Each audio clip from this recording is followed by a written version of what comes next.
வாழ்க வையகம், வாழ்க வளமுடன். வாழ்க்கை மலர்கள். நால்வோர் நற்சிந்தனை. மே 20. தலைப்பு: இறை உணர்வும் அற உணர்வும். இறைவனானவன் துன்பம் தரலாமா என்று நாம் எண்ணுவோம்.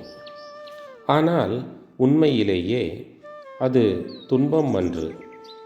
நாம் உணர்வதற்காக, உணர்ந்து திருந்துவதற்காக வந்த ஒரு காரணம்தான் அந்த துன்பம் எனப்படுவது.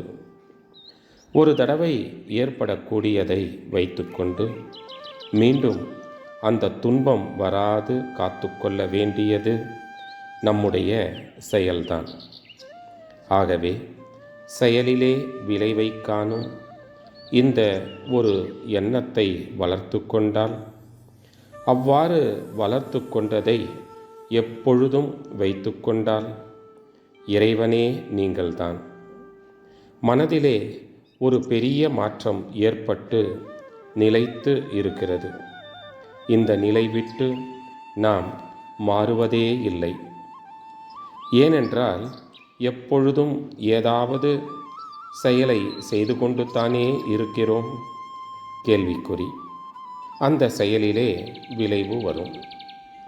அந்த விளைவு இறைவனுடைய கருணை, இறைவனுடைய வரம் என்பதை உணர்கிறபோது எப்பொழுதும் இறைநிலை உணர்வு மாறாது இருக்கும். அதே நேரத்திலே நாம் செய்கிற செயல் மூலமாக பிறருக்கு நன்மைத்தான் வர வேண்டும், தீமை வரக்கூடாது.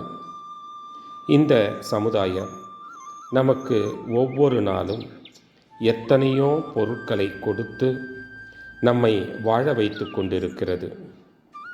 நாம் செய்வது இந்த சமுதாயத்தில் யாருக்கும் எந்த வகையிலும் துன்பமாக இருக்கக்கூடாது. இந்த இரண்டு நோக்கத்தோடு செயலை செய்து வந்தால், தொடக்கத்தில் சிறிது சிரமமாக இருந்தாலும் பழக பழக எளிமையாக செய்ய இயலும் என்ற அளவிலே வரும்.